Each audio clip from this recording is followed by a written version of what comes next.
La discipline donne la précision. La grâce ouvre une porte. La discipline te fait marcher jusqu'au bout du couloir. La grâce t'appelle. La discipline te stabilise. C'est pour ça que la Bible dit « Exerce-toi à la piété ».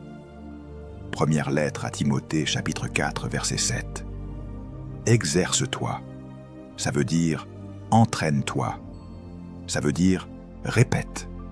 Ça veut dire impose-toi une structure. Ça veut dire que la spiritualité authentique n'est pas un moment, c'est une pratique. Tu dois arrêter de traiter ta destinée comme un événement et commencer à la traiter comme une formation.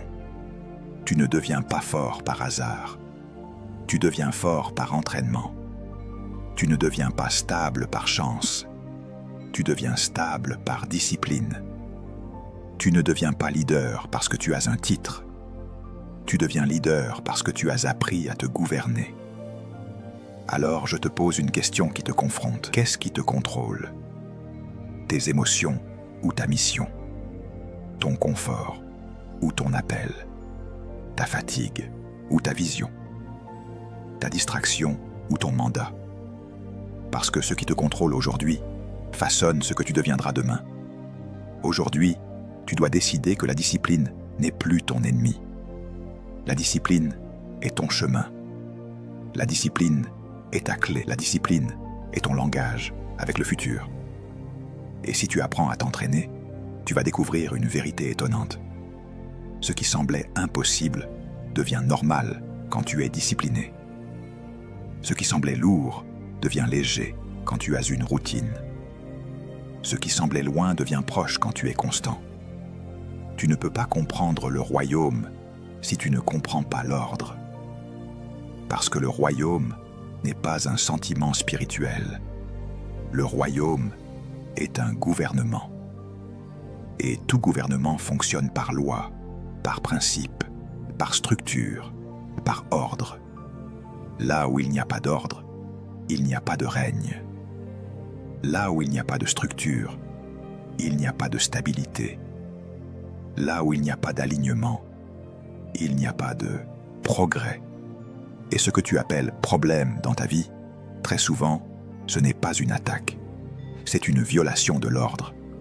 Regarde la création. Tout ce que Dieu a créé fonctionne par ordre. Les saisons ne se lèvent pas un jour en disant « Je n'ai pas envie d'hiver, je préfère été ». Le soleil ne négocie pas son lever. Les étoiles ne se dispersent pas parce qu'elles sont fatiguées.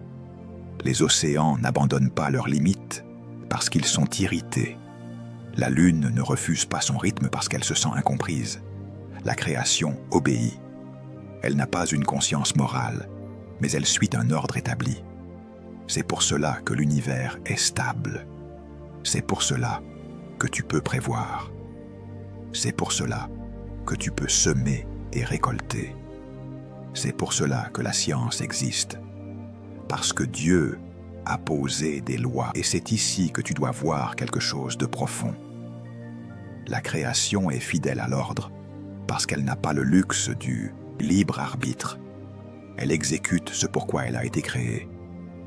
Mais l'homme, lui, a reçu un privilège terrifiant, le choix. Et à cause de ce choix, l'homme peut décider de vivre contre l'ordre. L'homme peut décider d'être indiscipliné. L'homme peut décider de mépriser les lois. Et ensuite, l'homme souffre, non pas parce que Dieu l'a maudit, mais parce qu'il a quitté l'alignement. Le péché, au fond, ce n'est pas seulement faire mal.